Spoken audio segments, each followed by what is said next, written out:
Ako ang inyong Lolo Paet at ito ang aking kwento. Wala parts. Mission failed. Busted na naman ako eh. Yun ang bungad ni Frederick sa kaibigang si Fausto pagkaupo sa pabilog na table sa maingay na beer house na yun. Dismayadong dismayado ang binatang nagtaas ng kamay sa waiter para mag-order ng beer.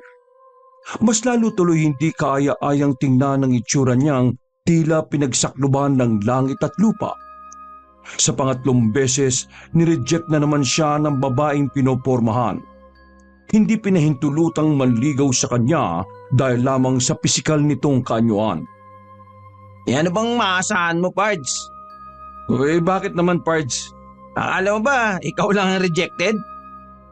May himig na tila nakikisimpatya din si Fausto sa kanyang nararamdaman. Ikaw din ba? Oo. At ito pa masaklap. Pinahiya pa ako sa maraming tao. Akalain mo yun? Sa mall pa talaga kung saan maraming tao?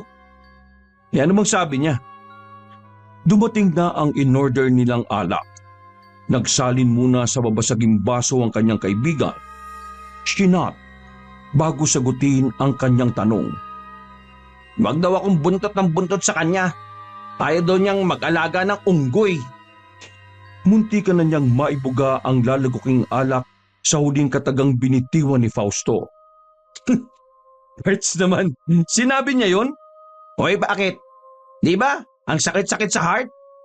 Masabihan ka ng unggoy sa harap ng maraming tao. Dabi ko bang nakiting tumawa eh. Grabe. Most memorable embarrassment of my life. Kinuha nito ang isang bote at walang atubiling iyong tinungga. Oo, hinahinay lang naman, Pards. Huwag mo akong ubusan ha. Kakasimula pa lang natin sa kwentuhan. Hindi pa tayo nag-iinit. Akin na nga yan. Inago ni Frederick ang bote ng beer kay Fausto. Sinimot niya yun at walang itinira. Oh, bakit mo inubos? Akala ko ba hati tayo? Mamula-mula ang buong mukha niya. Paunti-unti ay tinatamaan siya ng alak. Bakit ganun, Pards? Nang magpaulan ng Diyos ng kagwapuan tulog tayo. Di man lang niya tayo ginising. Wala pang pulutan, Pards. Tinapos mo na kaagad ang laban eh. Malakas na nasa punito ang noo. Bakit ang pangit-pangit natin, Pards? Hindi tayo kagusto-gusto. Ayaw ba nila sa mukhang unggoy? Doon din naman sila nang galing ah. Tayo mga tao, hindi ba nila alam ang theory of evolution ni Charles Darwin? Nalalasing ka na nga, Pards. Nagiging matalino ka na eh. Nag-iiba na katauhan mo. Natatawa-tawa si Fausto nang naniningkit na ang kanyang mga mata sa pagkahilo. Dahil sa kalasingan, out of nowhere, malakas na napakanta na lamang si Frederick na isa sa sikat na kanta ng kilalang rapper ng Pilipinas na si Andrew E. Kung gusto mong lumigaya ang iyong buhay, humanap ka ng pangit at ibigin mong tunay, isang pangit na talagang di mo matanggap at wag ang lalaki na iyong pangarap. Ngunit kung bakit ko sinabi to'y simple lang, pagkat magagandang lalaki ay naglalaro lang ng iyong oras, pagod hirap at salapi, ngunit tandang-andang iwanan ka naman sa sandali. Bumakas ang pagkagulat sa mukha ni Fausto nung sumampa pa siya sa ibabaw ng cable. Doon siya tumayo at nagwala. Tawa naman ang tawa ang ibang parokyano ng naturang beer house. Sa tuwid na dila niya sa pagrarap, gayong hindi na niya makontrol ang sarili dulot ng kalasingan. Uy, Fred, bumaba ka dyan. Papalabasin tayo dito eh. Humanap ka ng pangit. Humanap ka ng pangit at ibigin mo ng tunay. Nakikisabay ang mga tao sa beer house sa kanyang kinakanta. Sinubukan siyang awatin ni Fausto pero ayaw nitong magpapigil. Hanggang sa tuluyan na silang lapitan ng mga bouncer. Malalaki ang pangangatawan, kaya wala siyang palag na binuhat ng mga ito at pwersadong inilabas ng beer house. Kayo malaki lang ang katawan nyo pero pare-pareho lang tayo ng mukha eh. Ang papangit nyo! Pweh! Ang mukha nyo si King Kong! Si Fausto na ang umakay kay Frederick pauwi ng bahay. Ikaw naman kasi Pards eh. Huwag mo suluin ng problema. Pare-pareho lang tayong may problema pagdating sa itsura eh. May problema na nga tayo sa buhay. Dumagdag pa itong pagmumukha natin. Sige, ilabas mo lahat ng nasa tiyan mo. Huwag ka magtitira ha. Nakaramdam siya ng bagyang kaginhawaan nang mailabas niya ang lahat ng kinain sa pagsusuka dulot ng kalasingan. Patuloy lang siyang umuuwak sa lababo habang hinahagod siya ng kaibigan sa likuran. Malas na nga sa mukha, malas pa sa pag-ibig. Alam mo, tama ka nga Pards eh. Kailan ba tayo magiging kagusto-gusto sa paningin ng mga babae, no? Nang mahimasmasan sa tama ng alak, dumiretso siyang napaupo sa di kahoy na upuan. Hinintay niya munang pahupain ng kanyang pagkahilo. Unti-unti ay nagiging malinaw na sa paningin niya ang imahe ng kaibigang si Fausto. Teka, nasa impyerno na ba ako? Ay, hindi mali. Bakit napunta ako sa zoo? Halos maalog ang utak ni Frederick nang batukan siya nito ng malakas sa kanyang kalukuhan. Tuluyan ngang napura ang kalasingan sa kanyang ulo. O ano? Ito naman, nagbibiro lang eh. Pareho lang tayo nasa zoo, no? Unggoy, ugok. Napakamot sa likuran ng ulo ang binata. Isa naman tayong puno aakit ngayon. Ugok! Bahala ka nga dyan, uwi na ako. Uy, unggoy! Fausto! Eto naman, oh. Kumagalpak siya ng tawa. Dito ka muna. Para may kakwentuhan ako. Ang bilis mo namang ma-offend, oh. Wow, itulad mo naman ako sa'yo. Ako tanggap ko kung ano itsura ko. Never akong na-offend. May ipapakilala ka bang chika babe dyan? Yung hindi mukhang hipon ha? Wala. Lahat sila ekis na sa akin eh. Lahat kasi sila perfectionist. Wag naman yung mapamintas. Humanap tayo ng kauri natin, yung madali tayong tatanggapin. Wag Pards, walang thrill yun. Gusto mo ng thrill, pero lahat puro palpak. Nakakadalawang attempt pa lang naman ako eh. Ikaw 3 na. Isa pa sa akin. Baka may kilala kang pwede kong pormahan ko dyan. Itinaas baba niya ang makapal niyang magkabilang kilay kay Fausto. Napailing ito at dinukot ang cellphone sa bulsa. Ipinakita nito ang koleksyon sa gallery ng mga babaeng natitipuhan. O eto, si Ashley. Naks, ang sexy Pards at ang ganda niya. Kamukha ni sino ba yun? Yung model? Ellen Adarna. Ayun! Makikita yang si Ashley sa isang bar. Medyo malayo-layo pa sa beer house na tinambayan natin kanina. Minsan nandun siya para gumimik. Tuwing weekends. O ano, dayuhin natin? O sige, sa Sabado pwede ako. Yun naman pala eh. Kaso, nakamaskara lahat ng nandun. Masquerade party. May okasyon kasi yung bar na yon sa darating na Sabado at Linggo. Ganun ba? Saan tayo makakabili ng maskara? Kahit wag na, no? Narinig niya ang pagbungis-ngis ni Fausto. Alak ka, anong nakakatawa? Nakamaskara ka na naman ng unggoy eh. Hala, gagi. Sasapukin na niya sana ang kaibigan nang may tumawag sa labas ng kanilang bahay. Fausto, nandiyan ka pa. Mag-alas 12 na, oh. May mga gagawin tayo. Sumilip ang dalawa sa siwang ng bintana ng barong-barong ni Frederick. Nasa baba nun sa labas ang isang may edad na babaeng nakaduster, nakahalukip-kip. Hindi may pinta ang mukha, pero ramdam ng dalawang binata naggalit na ang ginap. Sa kabila ng galit nitong ekspresyon at may katandaan na, nag-uumapaw pa din ng kagandahang taglay nito. Inosente ang itsura. Dagdag pa ang maputing balat gayong nangungulubot na. Ako, si Mama pala. Hindi makapaniwalang tumingin si Frederick kay Fausto. Ha? Totoo?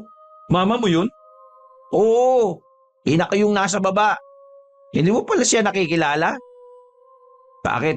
Alam niyang nandito ako. Baka dahil ginamit niya yung... Naputo lang iniisip ni Fausto na magsalita si Frederick. Ba't ang layo naman? Saka iba yung ipinakilala mo sa akin dati na nanay mo ha. Sino naman yung nasa baba? Naglipat-lipat siya ng tingin sa may edad na babaeng nasa labas at sa kanyang kaibigan. Umiling siya sa naisip. Imposible talaga eh. Hindi mo nanay yan oh. Narinig niyang napabuntong hininga si Fausto. Ay nako, ganito kasi yun. Yung ipinakilala ko sa'yo dati, nanay-nanayan ko yun. Bale, kaibigan yun ni Mama. Itinuring ko siyang Mama kasi napalapit na din siya sa akin eh.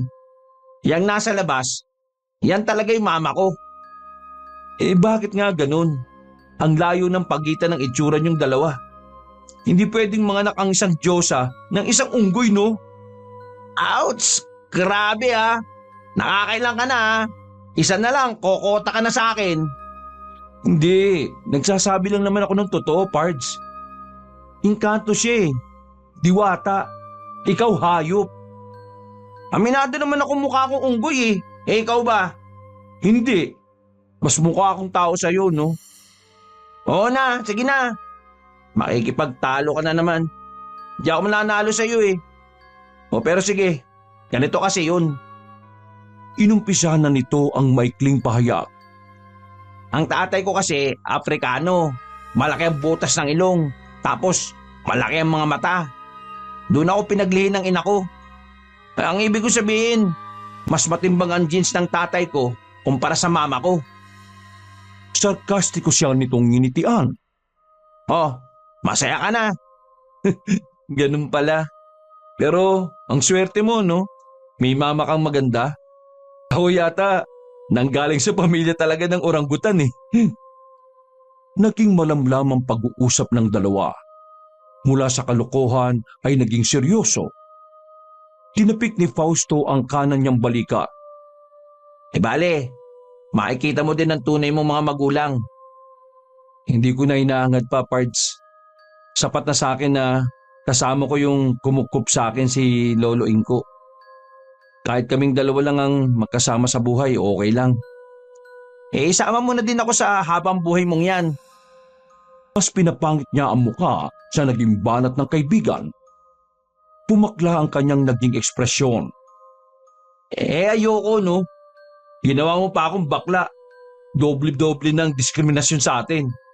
Huy, ang arte mo ha. Ay, Fasto! Ano ba? Lumabas ka na nga dyan? Narinig muli ng dalawa ang malakas na bunganga ng ginang sa labas. Opo, nandyan na. Pababa na po ma. Sabi ko na nga pa eh. Sinamahan na ni Frederick ang binata sa labas ng barong-barong. Hinatid niya ito sa ina na kanina pa nag-aalburuto sa galit. Pinag-aalala mo ako. Buti na lang eh, natagpong kita sa malaking palayok. Ano ba? Marinig ka. Nandito yung kaibigan ko, ma. Gumuhit ang pagtataka sa itsura ni Frederick. Anong malaking palayok? Ay, wala. Gamit kasi yun sa panluto namin ni mama. Ano namang kinalaman nun na dito ka natagpuan ng mama mo? Sumungit na ang ginang. Doon ba? May sinabi kasi sa akin ng anak ko dati tungkol sa kaibigan niya. Ikaw yon. Tapos sa bandang Palayok Street ko siya natagpuan. Palayok Street to, di ba? Napapitik ng daliri si Fausto sa palusot ng ina. Ay, oo nga. Palayok Street nga pala ito, Fred. Ganun ba? Hindi ko alam eh. Ang malinaw lang sa akin, yung hirap ng pamumuhay dito sa amin. Inilibot ni Frederick ang kanyang paningin sa gutay-gutay na pamamahay at maitim na ilog sa ilalim ng dikit-dikit na barong-barong. Bigla tuloy siyang nalungkot. Boy Pards, sa susunod na tayo magdramahan ha. Etong mama ko, baka sumabog na ito maya-maya. Lampas 12:00 na eh. Sige, Pards. Ingat. Ingat din po kayo. Pag-ingatan niyo po ang anak niyong mabuti ha. Baka madapa, mas lalo lang po siyang papangit. Tinaliman siya ng mga mata ng mama nito. Habang si Fausto ay tatawa-tawa at pabirong aakma sana siya ng suntok. Tara na nga ma. Baka magkasuntukan pa kaming dalawang unggoy dito. Kinawayan na ng binata ang mag-inang tumalikod na papalayo. Si Aling Faustina hindi maawat sa kakahimutok sa kanyang anak. Ang yabang, no? Sinabihan ka ba naman na mas lalong pumangit? Ba, kahit kung ipatikim ko kaya sa kaibigan mo na yung ano ba? Kahit anong mangyari, wag na wag mong gagamitin yon sa iba, lalo na sa kaibigan ko. Mabait yan si Frederick. Biru-biruan lang namin yon. Sanay na ako dyan, no? Binabanatan ko nga din siya ng mga prangkang joke ko na hindi niya kinakaya. Pero nasasaktan ako, na. Nasasaktan ako kapag nasasabihan kang pangit. Hindi ako papayag. Magtiwala ka lang, ma. Kasundo ko yan si Fred. Tingnan mo. Masaya akong kasama ko siya, di ba? Ka-vibes ko nga siya. Para ako nagkaroon ng kapatid. Kapatid ng unggoy. Humagalpak ng tawa si Fausto. Ngunit bakas pa din ng pagkaseryoso sa mukha ni Aling Faustina. Uma ka naman. Lagi ka nalang seryoso dyan. Sige ka, yang ganda mo unti-unting malulusaw kapag palagi ka nakabusangot. Hanggang kailan ba yung bisa niyang ganda mo? Naninindak na ipinukol ng ginang ang tingin kay Fausto. Nagtaas ng dalawang kamay ang binata bilang pagsuko. Oo, mama. Ano na naman kasalanan ko? Tigilan mo ako, Fausto, ha? Hindi na maglalaho itong ganda ko. Ikaw kasi, ayaw mong gamitin ko sa iyo yon para hindi ka na pinipintasan o kutsain ng iba. Naiintindihan mo naman ako, May. Kung ayaw ko, di ba?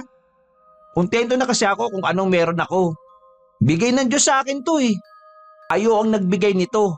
Kaya hindi ko kailanman to papalitan. Hinirika ng mata ng ginang ang anak.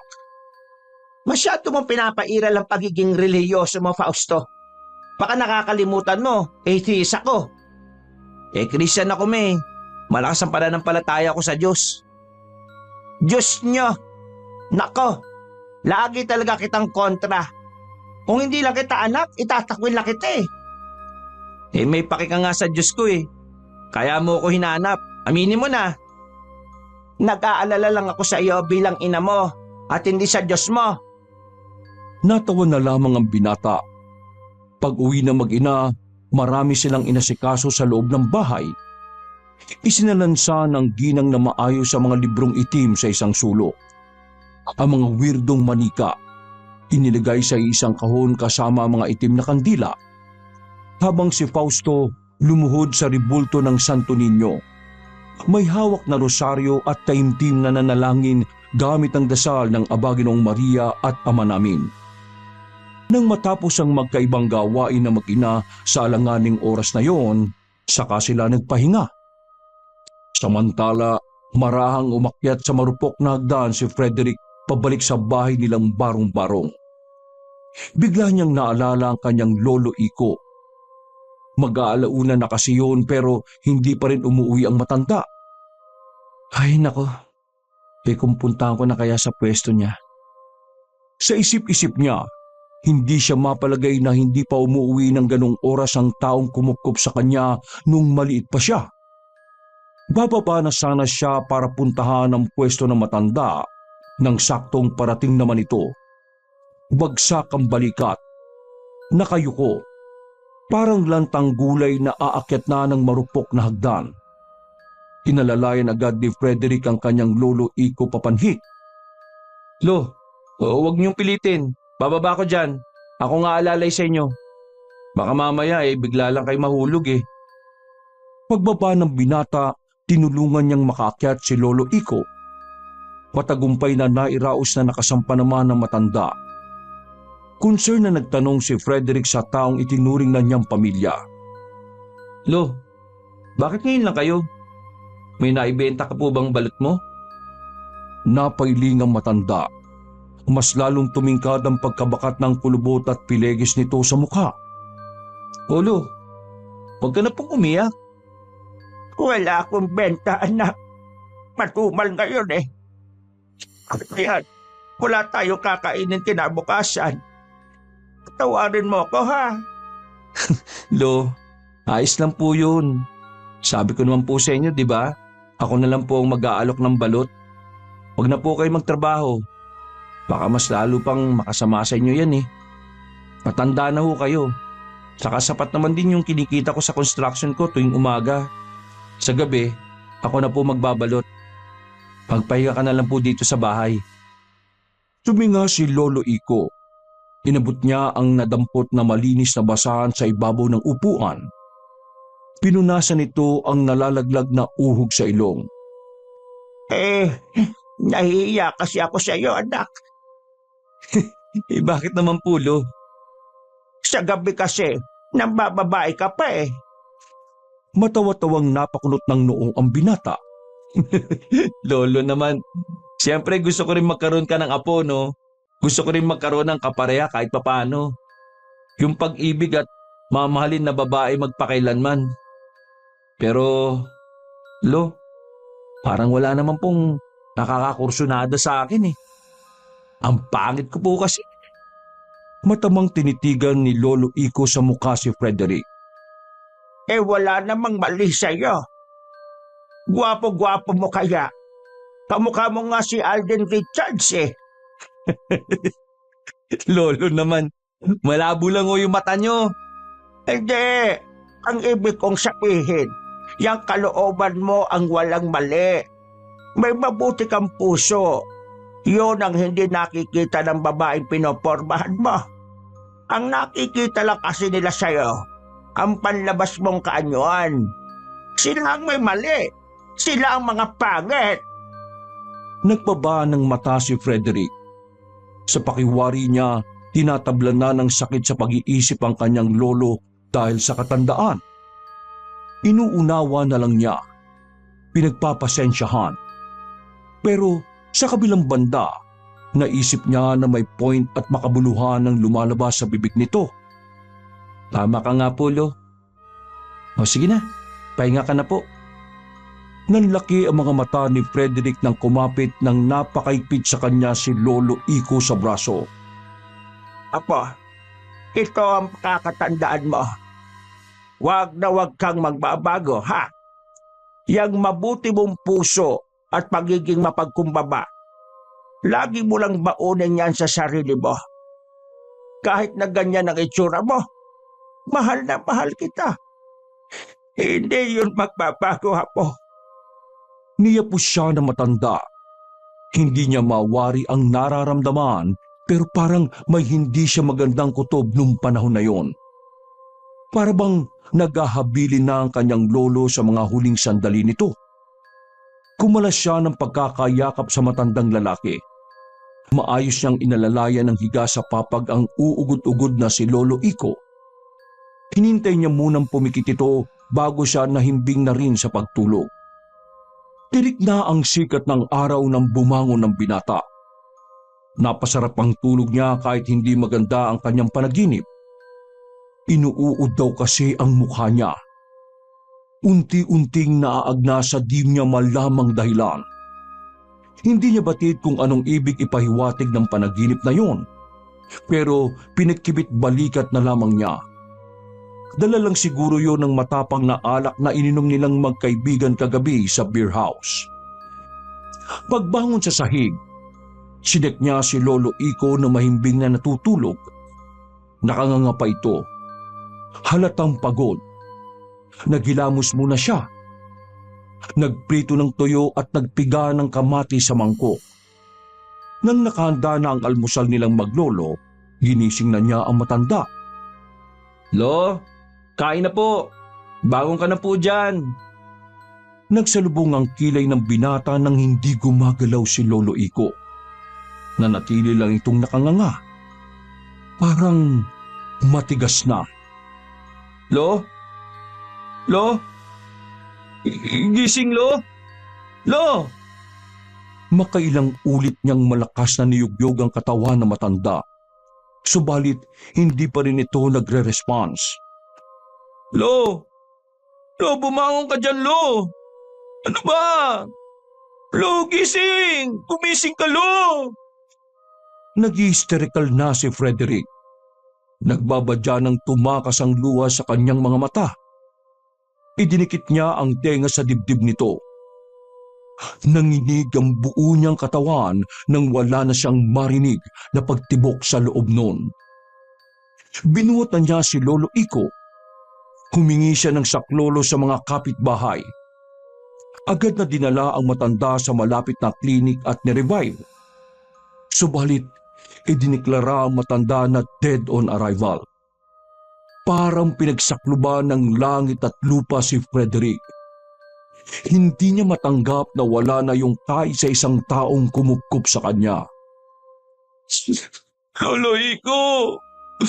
Bakit mo naman ako iniwan? Tumakas ka sa akin na hindi ka man lang nagpaalam. Paano na ako ngayon ito, Lo? Sakit eh. Ikaw ang tanging nakakaintindi sa akin. Ang tanggap ako ng buong buo sa kabila ng itsura ko. Bigla ka namang nawala eh. Bumalik ka na, Lo. Dalawang araw pa bago ibinurol si Lolo Iko sa lugar na yon ng squatters area. May mga nilakad pa kasi si Frederick sa munisipyo. Humingi sa gobyerno ng burial assistance para sa matanda. Dagdag bayad din pampalibing sa kanyang lolo. Nabalitaan agad ng kanyang kaibigan ang nangyari kay Lolo Iko. Dinamayan siya ni Fausto hanggang sa araw ng libing nito. 2 araw lamang ibinuro ng matanda. Doble rin kasi ng abala kay Frederick at pag-aasikaso sa lamay nito. Kaya hindi na rin niya tinagalan pa ng 1 linggo ang burol ng kanyang lolo. Pards, nandito lang ako ah. Tandaan mo, best friend mo ako. Dadamayan kita sa gitna ng iyong kalungkutan. Magka-monkey business kaya tayo. Sira, naisingit mo pa yung monkey. Paboritong-paborito mo talaga yung pagiging unggoy, no? Bagyang napangiti si Frederick sa humor ng kaibigan. Oh, Sabado na bukas. Para mawala yung lungkot mo, dayuin na natin yung tinutukoy ko sa iyong si Ashley. Formaan mo ha. I-ready mo na yung maskara mo. Ay hindi, kahit wag na pala. Ay naku, ewan ko sa'yo. Sige na, umuwi ka na. Basta tuloy tayo bukas. Sigurado bang ayos ka lang? Oo na. Sige na, bukas na lang. May pag-aalala sa mukhang lumabas na sa barong-barong si Fausto. Nang hindi na niya maramdaman ang presensya at anino ng kaibigan, doon lang tuluyang bumigay si Frederick. Lolo Iko, miss na kita. Magdamag siyang umiyak. Kahit tapos na ang libing ng kanyang lolo Iko, nilulunod pa rin siya ng pagluluksa sa biglang pagkawala ng umampun sa kanya. Nang mapagod at wala ng luhang mailabas pa, tumayo siya para maghilamos. Subalit sa di sinasadya, nahagip niya ang mukha ng mahaba't nakatayong salamin. Tumapat siya doon. Hinarap niya ang sarili at galit na galit itong binalingan. Sobrang pangit mo! Bakit ka pa kasi pinanganak eh? May halong panggigigil na saad niya sa sarili. Isa-isa niyang siniyasat ang bahagi ng malalaking mga mata nito na parang sa tarsier. Malapad din ang ilong na tila nakadapa. Makapal din ang labi. Maliban pa doon kapag ngingiti, lilitaw ang baku-baku nitong mga ngipin. Idagdag pa na kayumanggi ang kanyang bala. Kulot din ng bahagya ang buhok. Sinubukan niyang hawiin niyo ng suklay. Kahit yata maayos ang gupit niya o kalbuhin ng kanyang kulot na buhok, wala pa ring mangyayari. Taong hayop pa rin siya sa paningin ng mga tao. Baka taing hayop. Mukha kang tae. Punong-puno na siya ng insecurity sa katawan. Sa kulay ng balat at sa kanyang mukha, napapakagat na lang siya ng labi sa sobrang awa sa sarili. Kahirap talaga maging mahirap. Mahirap maging pangit. Mas mahirap mamatayan ng mahal sa buhay. Mahirap mag-isa. Grabe. Lahat na lang nasa akin na. Mahirap. Lahat ng kabanasan nasa akin eh. Namalisbis ang mga takas na luha sa kanyang mga mata. Pagod na siyang umiyak. Hinog na din ng mga talukap. Tila namamaga sa kakaisip sa sarili lalo't ngayong mag-isa na lamang siya. Bakit ba ako nabuhay sa mundong ito? Kung pangit lang din naman ako, pati ang buhay ko. Isa pa, bakit ba ako nabuhay sa mundong ito? Kung pangit lang din naman ako, pati ang buhay ko. Isa lamang akong patapon eh. Patuloy na umago sa utak niya ang pangungwestiyon sa sarili. Niyakap niya ang picture frame ng nakangiting si Lolo Iko na nakalagay sa ibabaw ng tukador. Itutulog na lamang niya ang nararamdamang lungkot.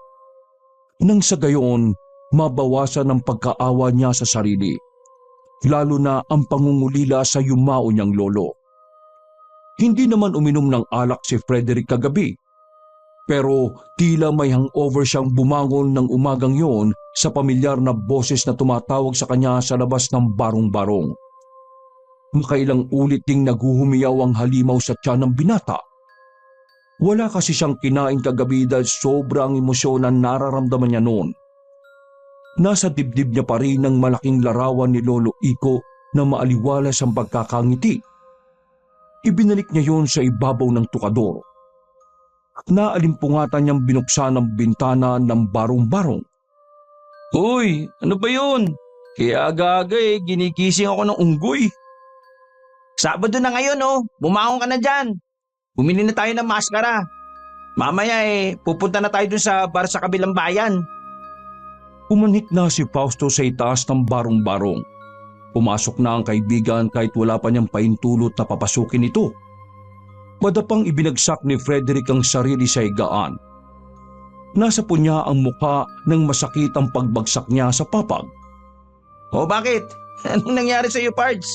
Pulang-pula yung mukha mo eh. Tara. Hinila siya nito para yakagin. Sabik na sabik si Fausto ng mga sandaling yon. Habang ang binata parang napipilitan lang.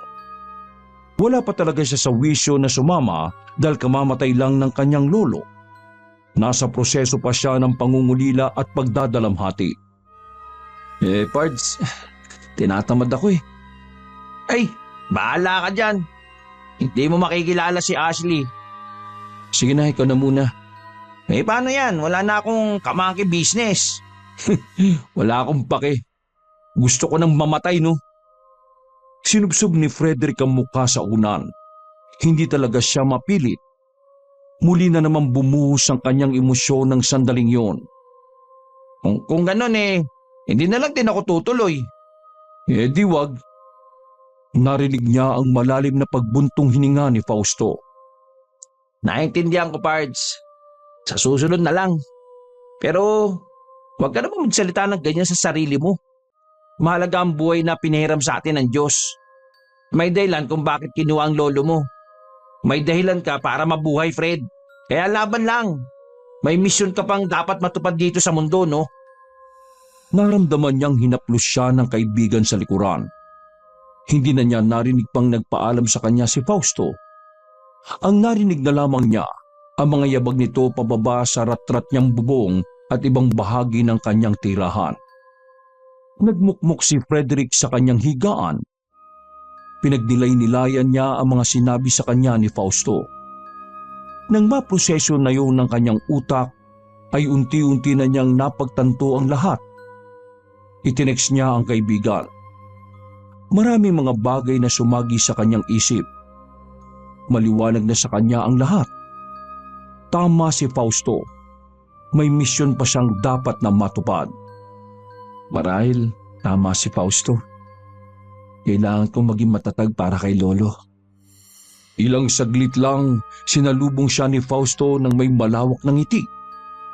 Ready na siyang sumabak sa panibagong kabanata ng kanyang buhay. Bumili sila ng maskara para sa masquerade party na magaganap sa bar na yon. Simpleng maskara lang ang kanilang nabili. Pang Jabawakis. Puting maskara na ginagamit tuwing Halloween. Nakiram lang din sila sa kakilalang imbalsamador ng barong para lang may maisuot sa isang pagtitipon sa bar na yon. Nang masilayan na ng magkaibigan ng bilog na buwan, sabay na silang nagtungo sa kanilang pakay. Maraming dumalo dahil libre lang yung entrance ng venue. Hinanap ng dalawa si Ashley, pero sa puntong yon, noon lang nila naisip na hindi nila mahahanap ang babaeng balak nilang pormahan at ligawan. Dahil lahat ng naroon ay nakatago sa likod ng maskara. Naku naman, Pards, bakit hindi mo kagad naisip yun? Saka malaking tangang ugok eh. Wow pareho lang naman tayong dalawang unggoy na hindi naisip yun eh. O paano natin mahahanap si Ashley ngayon? Pabuti pa, Pards. Manood na lang tayo ng performance ng mga drag queen para hindi masayang yung pagpunta natin dito sa bar. Naitirik na lamang ni Frederick ang mga mata sa pagkabagot. Wala naman tayo mapapala doon, Pards eh. Umuwi na lang tayo. Hindi, Pards. May entertain ka. Maniwala ka sa akin. Makakalimutan mo lahat ng problema mo. Maya-maya pa, dumilim ang buong bar. Saglit pa, nagkalat na ang iba't ibang kulay ng mga pailaw na galing sa disco ball. Sumayaw ang disco ball. Umalingaw-ngaw ang tugtugan sa paligid. Nag-umpisa ng rumampa sa entablado ang mga drag queen. Lahat ay kabugera ang kasuotan. Patalbugan sila kung paanong pose ang gagawin. Nairita naman siya nang may mapansin sa mga rumarampa na hindi kaaya-aya. Pards, mga lalaki naman yan eh. Kadiri. Kaya pala sukang-suka ako habang nanonood. Ano ka ba, Pards? Katuwaan lang naman yan eh. Enjoy mo na lang. Ayoko. Uwi na lang ako. Ay naku, bahala ka. May maganda dyan, no? Sus, lalaki naman yun eh. Hindi. Oo. Dati siyang lalaki. Pero sobrang ganda niya. Oh, ayan na siya, oh. Napukaw ang lahat ng atensyon sa huling rumampa. Kaunting kolorete lang sa muka ang nai-apply nito sa muka. Pero nag-uumapaw ang ganda nito. Dagdag pa ang magarbo nitong kasuotan na bagay dito. Luxury sparkle crystal dress deep V-neck black ang generic brand ng suot nito. Kabog na kabog talaga. Lahat ng kalalakihan ay naghuhumiyaw sa huling rumampa. Pati siya ay napanganga hanggang sa bumalik ito sa backstage. Pards, totoo bang dati yung lalaki? Mukhang babae. Babae talaga. Sino ba yun? Kuryosong binata. Siya si Garuda, isang kilalang transgender drag queen sa bar na ito. Nagka-interes si Frederick sa nagngangalang Garuda. Hindi niya mabura sa isip ang imahe ng magandang mukha ng transgender na yon hanggang sa kanyang pag-uwi. Kahit alam niyang lalaki ito dati, pero otomatikong tumibok ang puso niya sa isa sa bahagi ng kapederasyon. Sobra-sobra siyang humahanga hindi lang sa galing nitong manamit as drag queen, kundi sa kaakit-akit nitong pagrampa, pati na sa kabuuan nito. Dahil doon, inalam niya ang detalye at impormasyon tungkol sa sikat na drag queen na yon sa kanilang lugar. Minsan sa isang buwan lang si Garuda nagpupunta sa bar na yon bilang rampadora sa bar na pinuntahan nila ng kaibigang si Fausto. Inalam niya ang schedule ng transgender na yon. Nang makuha na niya yon sa mga masugid na parokyano sa naturang bar, naghintay siya ng petsa at pagkakataon na makita ang laman ng kanyang isip gabi-gabi. Nasa silid ng sariling wardrobe ng mga oras na yon si Garuda. Kagaya nung unang beses siyang nagpunta sa bar na yon, sinuot niya ang maska rin to na pang Jabawakis. Takot siya sa judgment. Kaya naging misteryoso siya sa mga taong nakasalubong niya sa club na yon. Nagpakilala siya sa bouncer na numero 1 tagahanga ni Garuda. Pero hindi pa rin siya pinahintulutang papasukin dahil sa kahina-hinala nitong kilos. Dagdag pa na nakatago ang mukha nito sa likod ng maskara. Naghintay na lamang siya sa likuran ng bar kung saan lumalabas sa mga guests sa bar. Paglabas ng kilalang drag queen transgender sa bar na yon, sinalubong niya agad ito pero sinungitan lang siya. Hindi daw ito nakikipag-usap sa taong ayaw ipakita ang mukha. Kakausapin pa sana niya ito at nakikiusap na pirmahan lang ang damit niya pero pinagbantaan na siya ni Garuda. Ipapadampot daw siya nito sa mga pulis kapag ayaw pa rin niyang tantanan ito sa kakakulit. Tinanaw na lamang niya palayo ang hinahangaan. Pero napamulagad siya ng mga mata nang may humablot ng bag kay Garuda. Mabilis niyang hinabol ang snatcher. Dahil sa pagpupursiging magpa-impress sa kinahahanga ang drag queen, gigil niyang mahuli ang masamang loob. Nang malapit na niya itong maabutan, tinalunan na niya ito. Pinagtatatatad niya ng suntok sa mukha ang snatcher. Ano ha? Magnanakaw ka ba? Ha? Mainam na ding may mga alagad ng patas ang umaligid sa lansangan na tinakbuhan nila. Kinuha niyang mamahaling shoulder bag ng drag queen. Nahihiyang ibinigay yon kay Garuda. Lumitaw ang mamula-mula nitong pisngi dahil sa kadakilaang ginawa niya. Maraming salamat ha. Nandito pa pala mga pera ko. Pati yung mga ginamit kong pills para lumaki ito. Pinalug-alug nito ang pinakaiingat-ingatang dalawang malusog na kabundukan. Kahit hindi makita ang mukha niya dahil sa maskara, ramdam niya ding nangangamatis ang kanyang pisngi. Ano nga palang pangalan mo? Ha?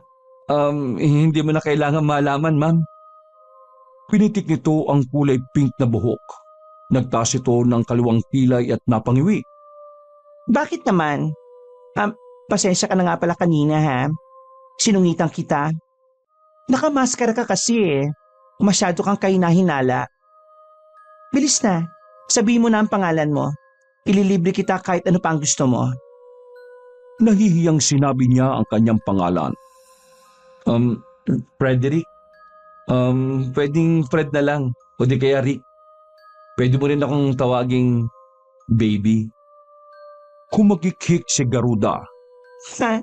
Kota ka na kuya. Baby pala. Pwede ko ba makita ang mukha mo? Bakit mo yan tinatago?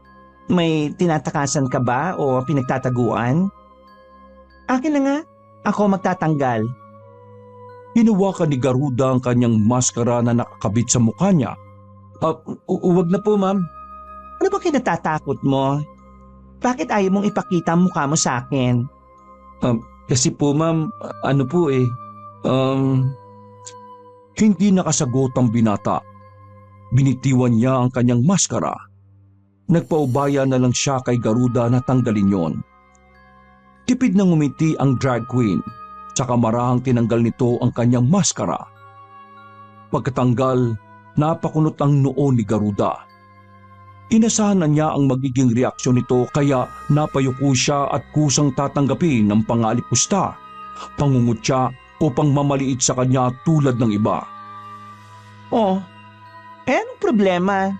Wala naman ah. Iniangat ni Garuda ang kanyang baba. Nagtama ang mga mata nilang dalawa, pero kaagad ding gumilid ang itim noon. Hoy, tingnan mo ako. Umiling si Frederick.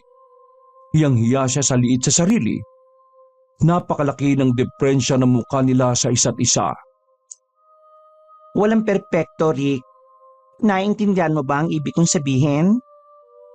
Sa puntong yun, tumitig na rin siya sa itim na mga mata ng transgender. Anong ibig mong sabihin, ma'am? Pautal-utal niya yung tinanong.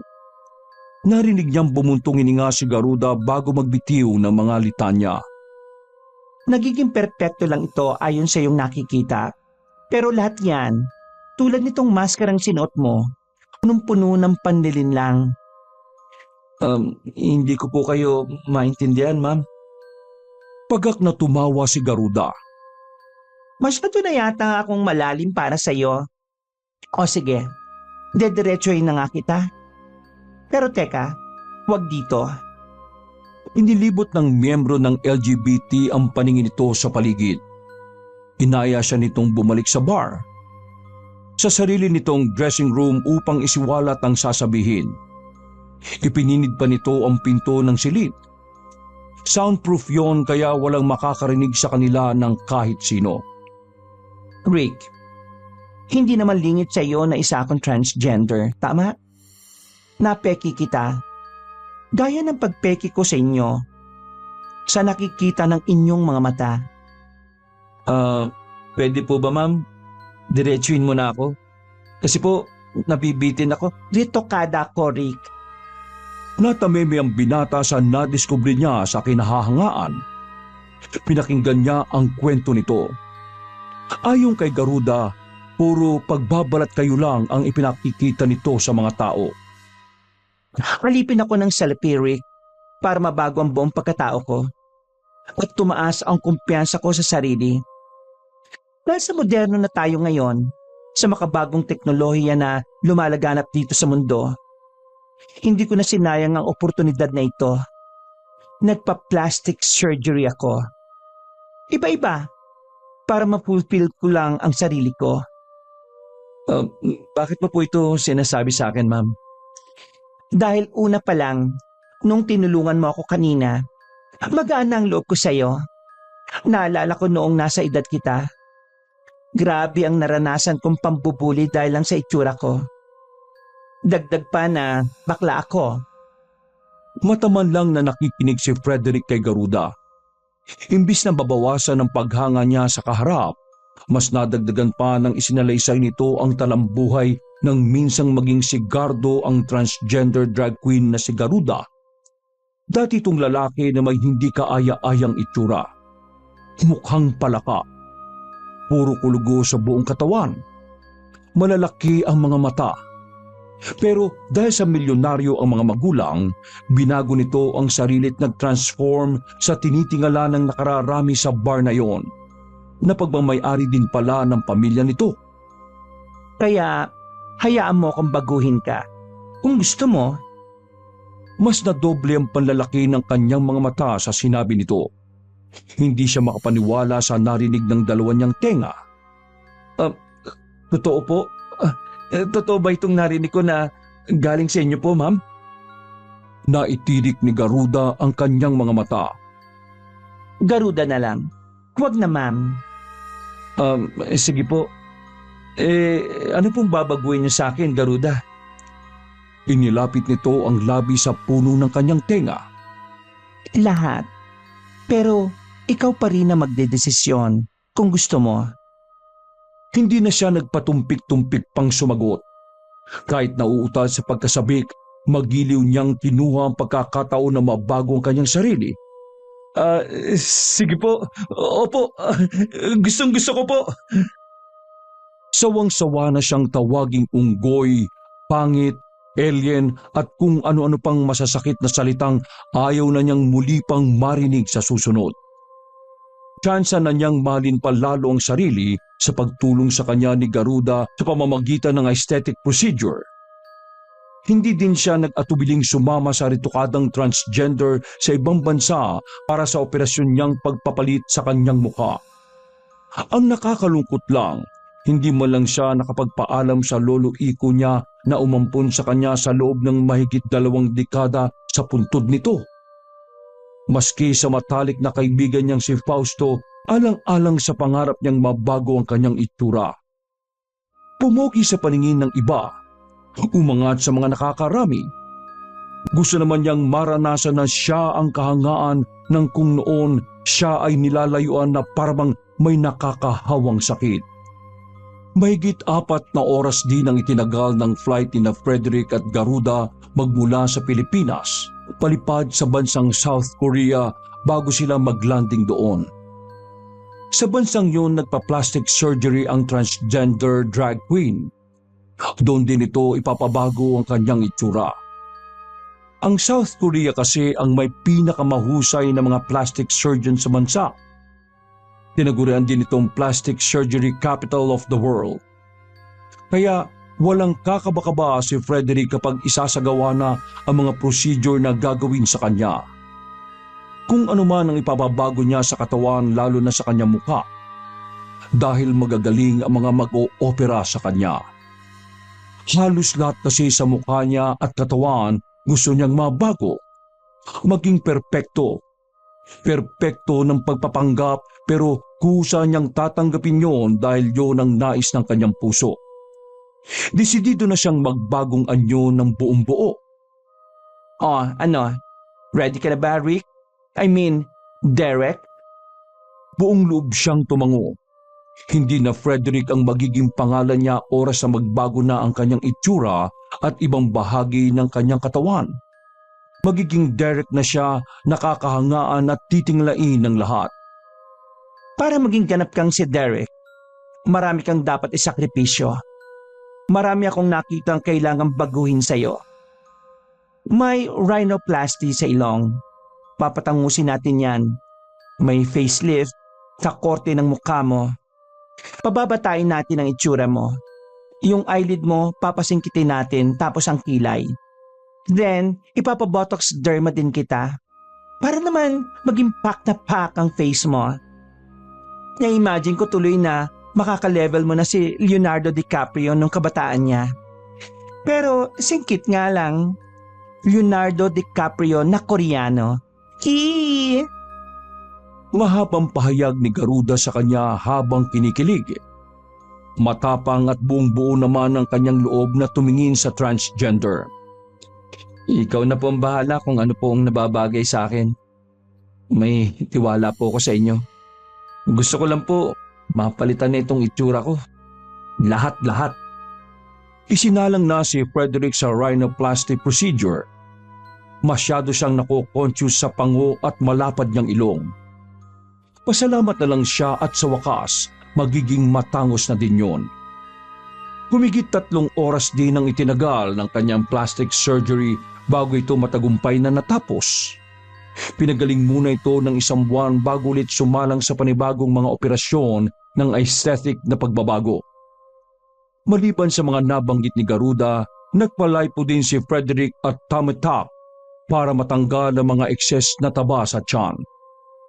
Makamit niya ang inaasahan na abs tulad ng ibang mga kalalakihan na alagang-alaga sa gym. Nagpaturok din siya ng pampaputi ng balat.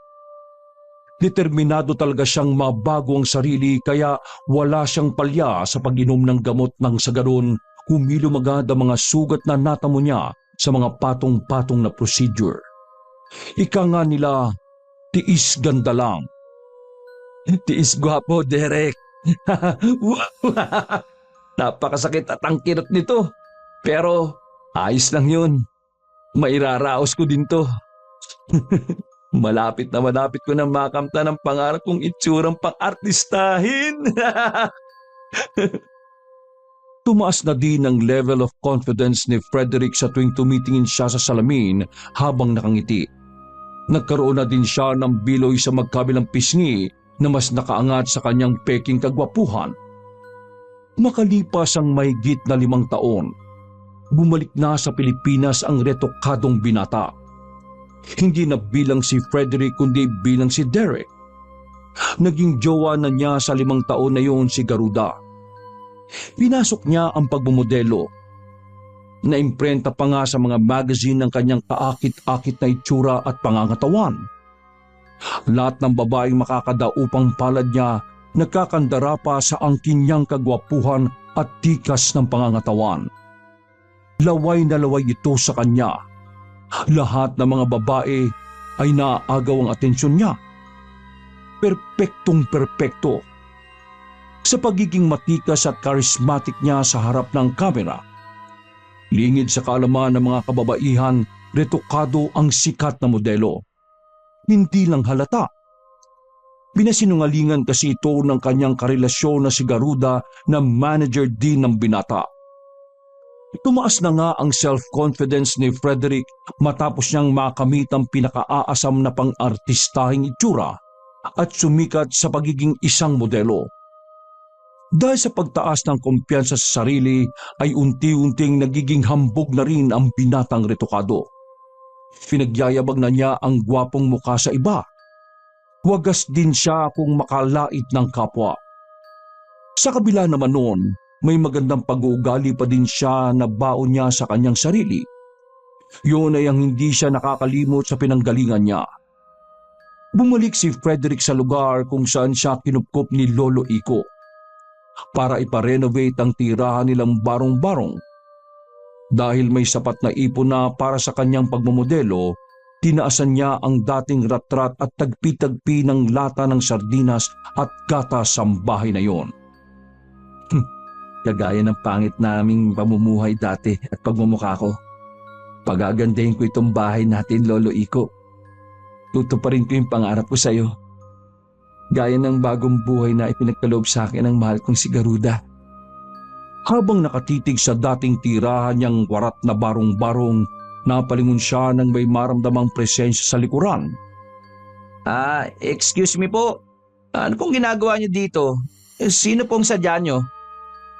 Nanlaki ang mga mata niya nang ang tumambat ay ang matalik niyang kaibigang si Fausto. Wala pa rin itong pinagbago. Mukha pa rin itong pangit na unggoy sa paningin niya. Wala na po yung nakatira dyan eh. Hindi nga po nagpaalam sa akin yung dating unggoy na nakatira dyan. Ewan ko ba kung nasaan na yun ngayon? Baka patay na.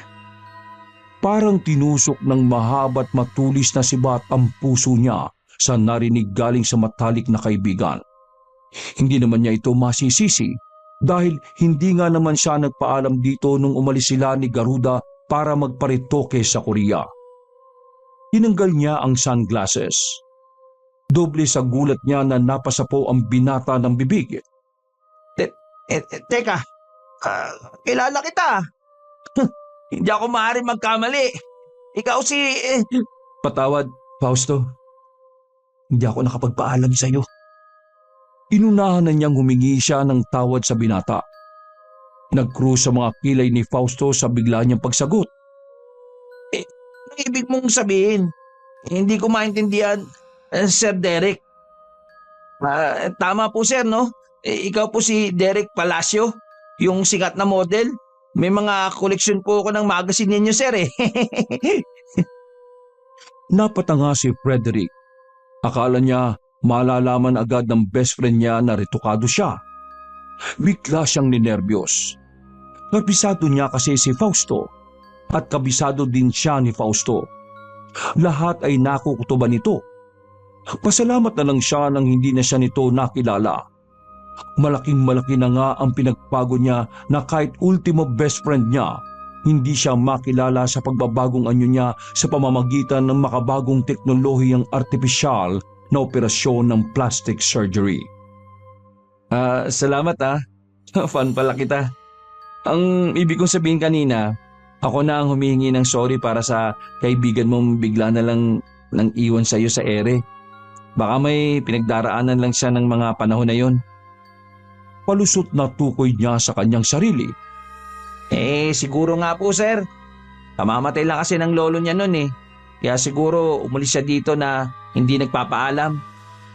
Para makalibot at makapagbagong buhay. Yun na nga lang iniisip ko para hindi ako malungkot eh. Kaya, ayun, naintindihan ko naman siya.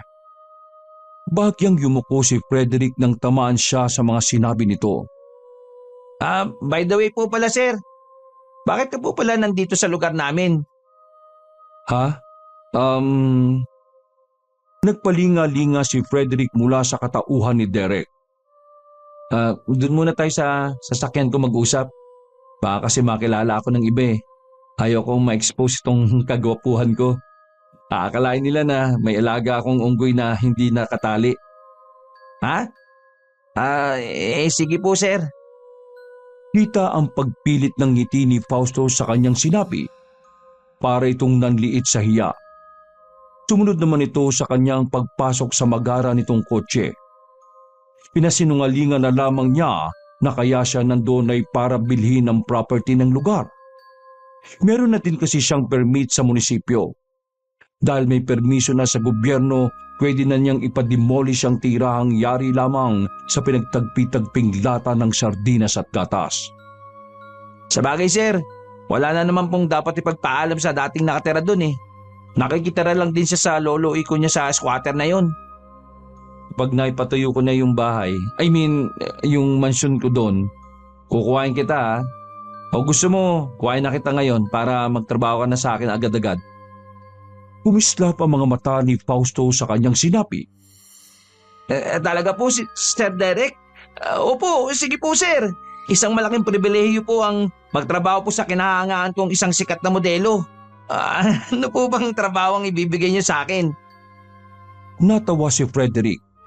Para sa paningin niya, para itong puppet na nilalaro-laro lamang niya. Simple lang. Ikaw ang magiging janitor ko at hardinero. Tapos ang tagalinis ng sasakyan ko. Ayos lang naman sa'yo yun, di ba? Bumaba ang kurba ng labi ni Fausto. Ay, ganun po ba sir? Oh, bakit bigla yatang naging malungkot ka? Ayos lang yun. Nababagay ka sa trabahong yun. Nakangiwig ng didiri si Frederick nang hindi niya matagalan ang pagmumukha nito. Bagay na bagay. Panunuya pa niya. O siya, bumaba ka na. Tatawagan kita kagad kapag kailangan na kita. Sige po sir. Salamat po sa opportunity na ibinigay niyo sa akin. Pagbaba ni Fausto sa kanyang sosyal na sasakyan, pinabanguhan niya ang loob noon. Pumunta kagad siya sa car wash, saka pinalinis ang kanyang kotse. Inutusan niya ang car wash boy na linising maigi ang sasakyan. Tsak siyang napupuno na ng bakterya ang mamahaling kotse niyang yon. Kailangan ko rin paliguan ang sarili ko pagdating sa bahay. Teka, yung mukha ko. Baka nahawa na ako sa kapangitan ng nilalang na yun ha. Tingnan ko nga. Kinuha niya sa kanyang bagang maliit na salamin. Maigi niyang sinipat ang retokado niyang mukha. Hayop naman oh. Ingat na ingat ako dito pero sisirain lang ng pangit na yun ng paunti-unti. Mamatay na yata ako. Ayoko nang bumalik sa pangitan ko dati. Hindi na ako si Frederick. Ako na si Derek Palacio ngayon. Hindi pa man nakakaabot ng isang linggo nang magtagpo ang landas nilang magkaibigan. Tinawagan na ni Frederick si Fausto upang mag-umpisa ng magtrabaho sa kanya. Sa isang penthouse niya dinala ang binata. Oh, simula ngayon, dito mo na ako pagsisilbihan ha. Wow! Ang gara naman ito sir! At saka pwede ba? Lumayo-layo ka sa akin ng kaunti ha. Baka mahawa ako sa kapangitan mo eh. Ingat na ingat niyang hinarangan ng palad niya ang kanyang mukha. Bagyang lumayo naman si Fausto bilang paggalang sa amo. Sorry po sir. Yumuko si Fausto. Naglawa na ang pares ng mga mata nito. Labis na nasaktan ng binata sa binitiwan niyang mga salita. Hiyang-hiya ito sa sarili. Pag-ingatan mong maiging punasan ng mga salamin ha. Huwag mo nga hayaang mabasag, kung hindi, yung mukha mo babasagin ko. May pahabol pa siyang pag-alipusta kay Fausto bago niya ito talikuran. Ay hindi, basag na nga pala yung mukha mo. Hindi na kailangan basagin. Ibabaon ko na lang sa lupa yung mukha mo. Tiniis ni Fausto ang pang-alipusta ng kinahanga ang among modelo. Kahit malitin to ng isang Derek Palacio ay ayos lang naman dito. Ang importante, makatrabaho nito ang pinakamagandang lalaking nakilala nito sa balat ng lupa. Pero lahat ng pagtitiis may katapusan. Sumabog na siya ng tuluyan. Hindi na nito kinayanan pa ang sobrang panglalait ng amo. Kusa na lamang itong umalis sa penthouse ni Derek nang hindi nagpapaalam. Ayaw din kasi ng modelong amo na tanggalin ito sa kanyang poder. Nangiinsulto pa nga na gusto raw ni Derek na may alaga siyang unggoy sa kanyang penthouse. Napakayapang. Porque nabiyayaan lang na magandang mukha ng Panginoon, tatratuhin na niya ako na parang isang hayop. Hindi sa Diyos, no? Para laitin ang buong pagkatao ko. Tumakbo siyang umiiyak patungo sa hindi kalakihang bahay. Madilim ang bahay na yon. Walang kahit anong kakarampot na liwanag sa labas. Tanging ang bututoy lamang ang tumatanglaw sa loob ng kanilang madilim na tirahan. Sinalubong siya ni Aling Faustina na lumuluha. Alalang-alala ang ginang sa binata. Anong nangyari, anak? Bakit ka umiiyak? Teka, tapos na ba ang trabaho mo kay Sir Derek? Umiling si Fausto. Pumalaw ito ng iyak. Noon lang naintindihan ni Aling Faustina kung bakit gabi-gabi matamlay ang anak nito. Walang ganang kumain. Yung pala, nasasaktan na pala ang damdamin ng kanyang pinakamamahal na anak. Niyakap niya ng napakahigpit si Fausto. Hinahagod-hagod niya ang likod nito upang tumahan. Kasunod ng mahina niyang sunod-sunod na pagtapik. Hayaan mo, anak. Igaganti kita. Gaya nung bata ka pa. Hindi ko hahayaang masaktan ka nilang muli. Patawad kung hindi ko ito ipapaalam sa iyo dahil alam ko taliwas ito sa paniniwala mo bilang Kristiyano. Matitikman niya ang ganti ng isang ina. Hinintay ni Aling Faustina na makatulog ang anak sa silid nito. Sa kanya inilabas sa mga gagamitin nito sa pangungulam. Isang malaking itim na palayok ang inihanda ng ginang sa lamesa. Yun ang pinakamahalagang kasangkapan o secret weapon niya upang maisagawa ang black magic. Isa pang butotoy na nasa garapon ang sinindihan niya nang sa gayon magkaroon ng liwanag ng bahagya ang kanyang pwesto. Inilagay ni Aling Faustina ang malaking palayok sa ibabaw ng ulinga. Kumuha siya ng mga panggatong at pang-aron. Binuhusan lamang niya ng gasyon pagkatapos ay sinilaban. Nang mag-inig na ang palayok, may mga inilagay siyang mga weirdong sangkap. Tapos ay tubig na nanggaling pa sa lawa na pinaniniwala ang nakatira ang itim na diwata. Hinalo-halo niya yun hanggang sa kumulo. Umusok ang ibabaw noon. Kapag dakay nagsambit siya ng makapangyarihang orasyon upang makita sa palayok ang tunay na nangyari sa anak na si Fausto. Kung bakit ito umiiyak.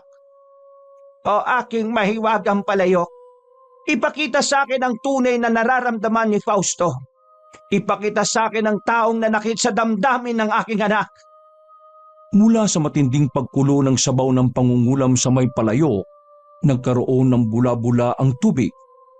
Tumindi pa lalo ang init ng itim na palayok habang nagsasambit pa siya ng mga mapanganib na kataga. Kasunod noon ang mga usok na lumalabas sa pinaglutuan. Tumilip ang may edad na mangkukulam sa palayok. Unti-unti ay may imahe ang nabuo sa kumukulong tubig. Teka, ito ang amo ng anak ko Si Derek Palacio. Ibig sabihin, ito ang nanakit sa damdamin ng anak ko. Pero teka, parang may gusto pang ipakita ulit ang palayok ko. Anong ibig sabihin nito? Mula sa gwapong itsurang nasa itim na palayok, nagkulay itim ang sabaw noon. Ilang saglit pa, ang kilala't sikat na modelong nagpakita sa palayok ay napalitan ng pamilyar na pangit na mukha. Hala, kilala ko to Ito yung best friend ng anak ko. Ano nga ba ulit ang pangalan nun? Yung kaunggoy ni Fausto. Pilit na inaalala ng ginang ang pangalan ng matalik na kaibigan ng kanyang anak. Tanda ko na. Frederick. Tama. Pinaulit-ulit pa ng may edad na mangkukulam ang pangalan ng binata upang hindi niya muling makalimutan. Peking mukha. Pinanood niya sa malaking itim na palayok ang isang senaryo kung paano nito kutsain at alipustahin ng kanyang anak. At kung paano din ito hambog na ipinagmamalaki ang retokado nitong pagmumukha sa iba. Napakayabang. Instrumento lang naman ng siyensya kung bakit nabago ang mukha niya ng ganyan. Dahil sa galit na namumuo sa ulo ng babae, mas sumabog ang buhok nito. Nagiging buwaghag. Namumuhi siya at bumalasik ang kanyang mukha. Ang kaninang maaliwalas nitong mukha ay unti-unting nagbabago. Dumidilim. Nagkakaroon ng butas-butas ang magkabila nitong pisngi. Ang singkit nitong mga matay bumibilog. Nilalamon na siya ng ngit-ngit sa kanyang kalooban. Dahil sa pagkahambog mo sa iba, mangungutya sa aking anak. Lalapastanganin ko ang iyong mukha na mas masahol pa sa orihinal mong itsura. Magbabayad ka! Isinusumpa kita! Ilang saglit pa, bigla na lang kumulog at kumidlat. Simulan na ng bruha ang matinding kulam na nababagay sa hambog na retokadong si Frederick. Hinalo-halo niya gamit ang mahabang sandok na yari sa kahoy ang laman ng itim na palayok. Pumuputi na ang mga mata ni Aling Faustina habang nag-uorasyon. Bumubuka ang bibig nito. May ibinubulong itong lingwaheng Latin. Palakas ng palakas ang kanyang tinig hanggang sa magmistulang pasigaw na. Ang iyong mukha, rin ng kusa. Kahit dugo ang iyong iluluha, habang buhay ikay magdurusa. Nakakakilabot ng malakak ang bruhang si Aling Faustina. Sunod-sunod na kumulog at kumidlat. Pagkatapos ay may inilagay itong mga kumikibot-kibot na maliliit na nilalang sa itim na sandok. Samantala, payapang humiga si Frederick sa kanyang sosyal na king-size bed upang ipahinga ang sarili. Patong-patong na project ang ibinigay sa kanya sa susunod na linggo. Imbis na stress ang hatid sa kanya noon, inisip na lang niya na blessing yon dahil swerte siya mula nang mabago ang artistahin niyang hitsura. Subalit, abot langit naman ang naiinis ng mabalitaan sa mga katulong na wala na yung hardinero, janitor at car wash boy niyang si Fausto, na best friend nito dati. Hindi man lang nagpaalam ang pangit na binata sa kanya. Kusa na lamang tumakas sa kanya bilang amo niya na walang pasabi. Kahit kailan talaga, mga sakit sa ulo mga pangit na yan. Ay nako, dapat pala hindi ko na lang siya kinuhang tauhan ko eh. Salamat siya, kaibigan ko siya dati. Pero pasalamat na lang din ako na nagkusa na pala siyang umalis sa akin. Naawa lang ako at nakukonsensya sa kanya eh. Kahit papano, naging kaibigan ko pa rin naman siya. Kaso ngayon, sobrang gwapo ko na. Naaalibadbaran na ako sa mga tulad niyang pangit. Ay, makapag-relax na nga lang muna. Bukas, marami pa akong askasuing project para sa pagiging modelo ko. Ay nako, mahirap maging pogi. Pero masarap maging pogi. Ang daming nagkakandara pa sa akin mga babae ngayon. Salamat sa plastic surgery. Naglagay siya sa kanyang mukha ng compressed facial mask upang marelax siya habang natutulog at mananatiling makinis pa din ang kanyang mukha. Mababawasan din ang mga isipin niya sa mga bagay-bagay. Ilang segundo lang pala siyang nakapikit pero may nararamdaman na siyang parang tinutusok-tusok ang kanyang pisngi sa hindi malamang dahilan.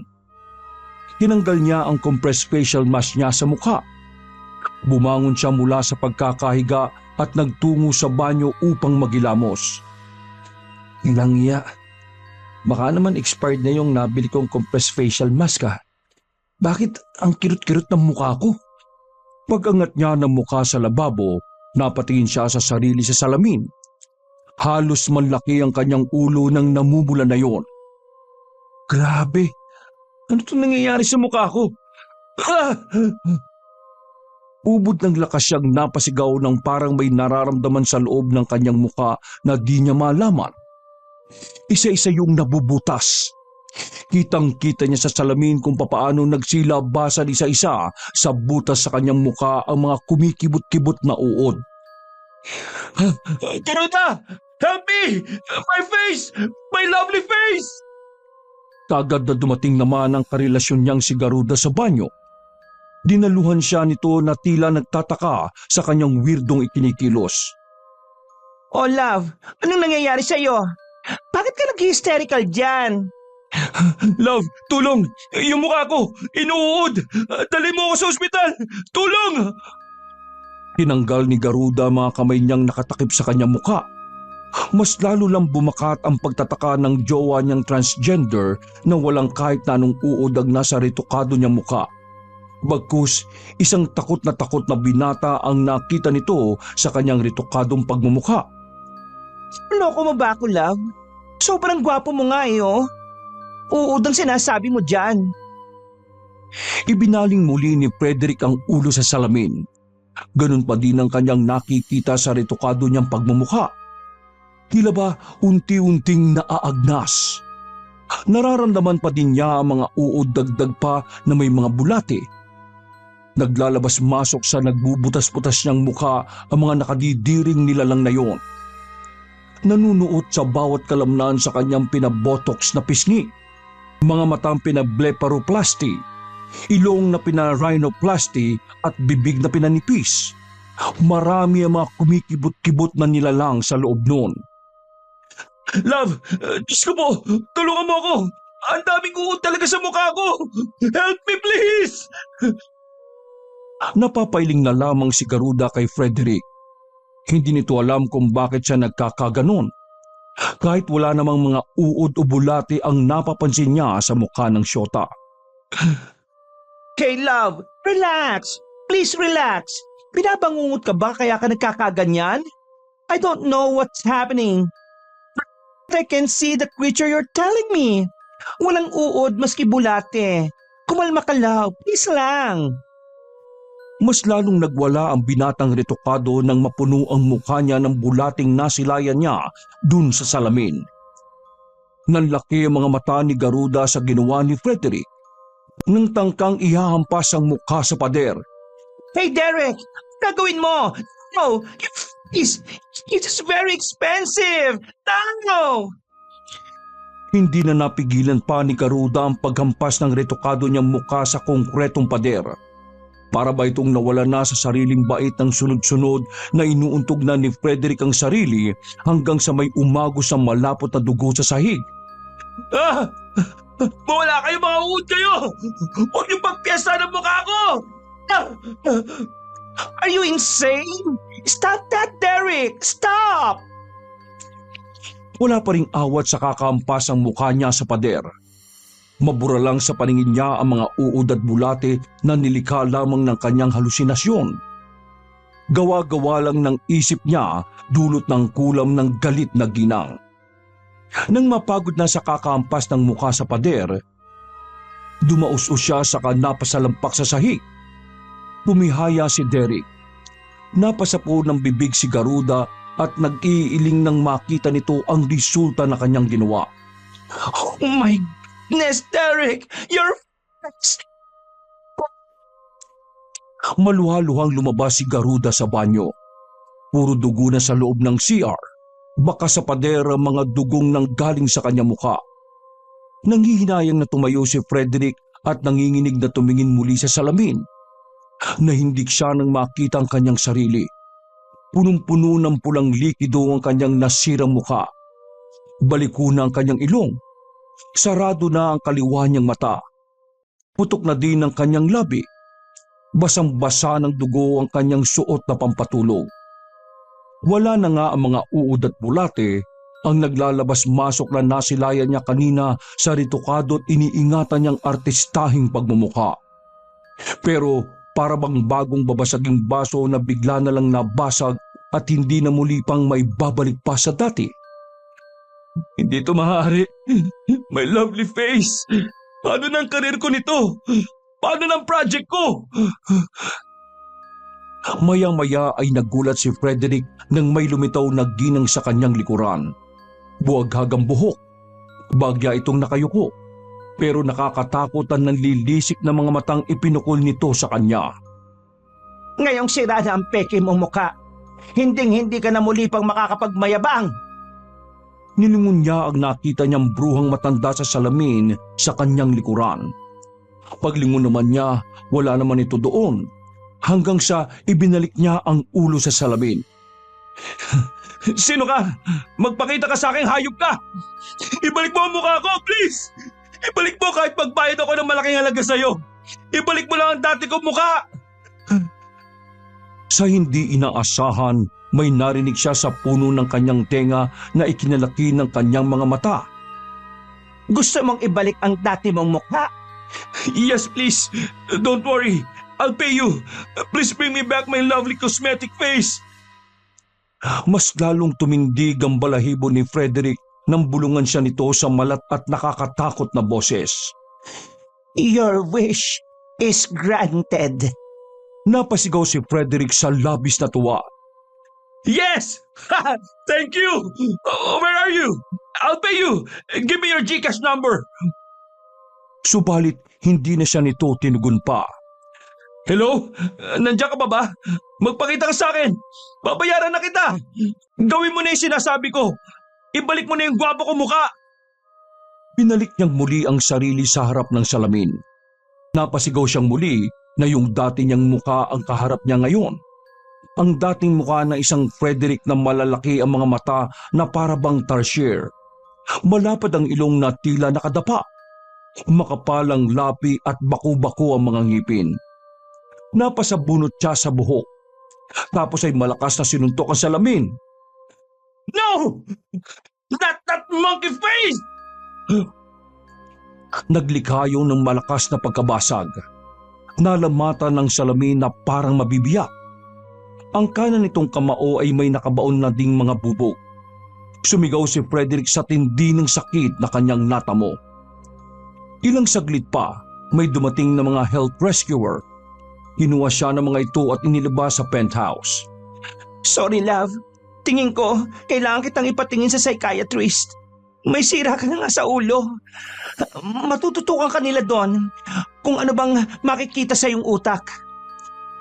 No, love, I'm not crazy. Maniwala ka naman sa akin. May matandang nagpakita sa akin. Siya ang gumagawa nito.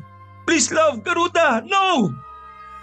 Halos isang buwan din ang itinagal ni Frederick sa mental hospital na yon. Tinutukan kasi siya ng mga psychiatrist. Paiba-iba din kasi siya ng mood. Pabago-bago ng ugali. Nakakakita daw siya ng matanda. Yung kanyang mukha may mga uod na naman daw na gumagapang.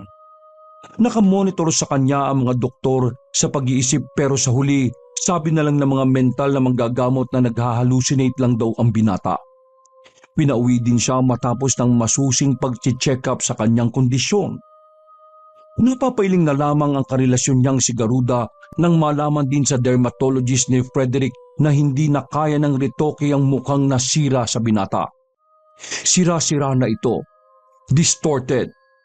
Ayon pa sa doktor ng cosmetic surgery, may nakita din sa CT scan niya na parang may kaunting cracks sa kanyang bungo. Dagdag pa na parang may nakabararing species sa loob ng laman ng kanyang mukha. Ang ikinatatakot ni Frederick, yun ang mga uod at bulating nagpapakita sa kanyang halusinasyon. Gawa ng matandang bruhang laman ng kanyang bangungot gabi-gabi. Wala nang ang pag-asang makabalik pa sa pagmumodelo si Frederick.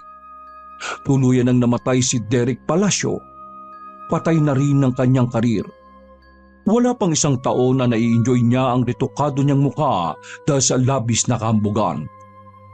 Lumipas din ng isang linggo. Tuluyan nang nakipaghiwalay si Garuda sa kanya. Sawang-sawa na raw ito sa kanya. Pero sa isip-isip ni Frederick, ayaw na nito sa kanya dahil pangit na siya uli at lalo't batid ng drag queen transgender na wala na siyang pag-asang mabalik muli ang artistahin niyang mukha. Nagsunod-sunod ng kamalasan ni Frederick. Tuluyan na ding nawala sa kanya ang naipundar na penthouse. Ibinenta na rin niya ang magarang sasakyan. Ang plano niya sanang pagpapatayo ng mansyon sa dati niyang tinitirang barong-barong ay hindi na din niya natupad. Sising-sisi si Frederick sa kanyang sarili. Nawala na sa kanya ang lahat. Kung hindi lang sana naging masama ang ugali niya, panahong nagparitoke siya, hindi sana siya makakarma ng todo ng ganon. Punong-puno na ng benda ang kanyang mukha. Dala na hindi pa din humihilom ang sugat kapag ginahampas niya ang mukha sa pader. Kapag may mga nakakadiring gumagapang ang bumabalot sa kanyang mukha. Lakas loob na nagpunta muli si Frederick sa kinagisnan niyang lugar.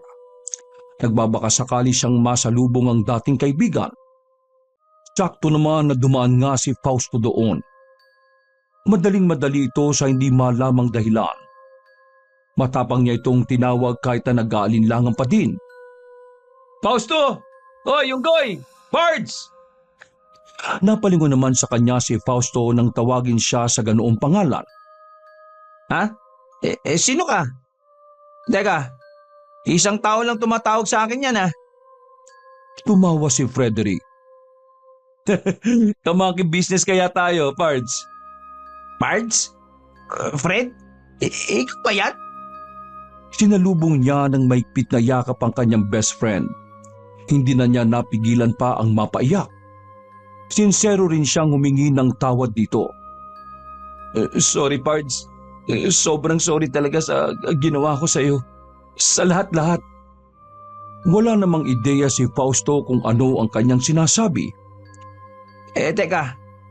Kung yung pag-iwan mo sa akin sa ere, wala na yun. Bumalik ka nga, di ba? Hindi yun. Kasi ano eh.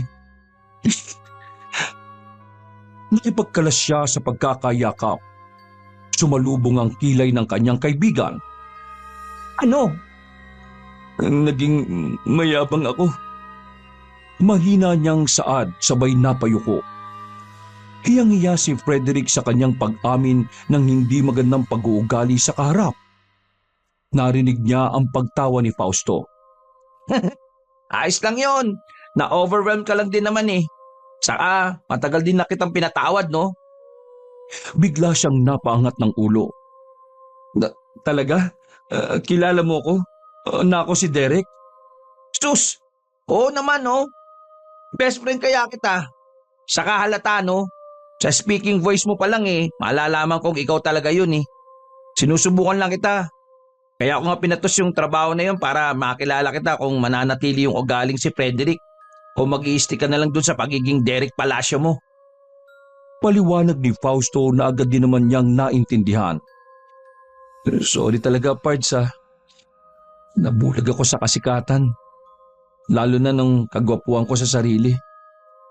Masarap na mabago ka sa pisikal na anyo pero hindi masarap yung nasaktan kita ng sobra-sobra.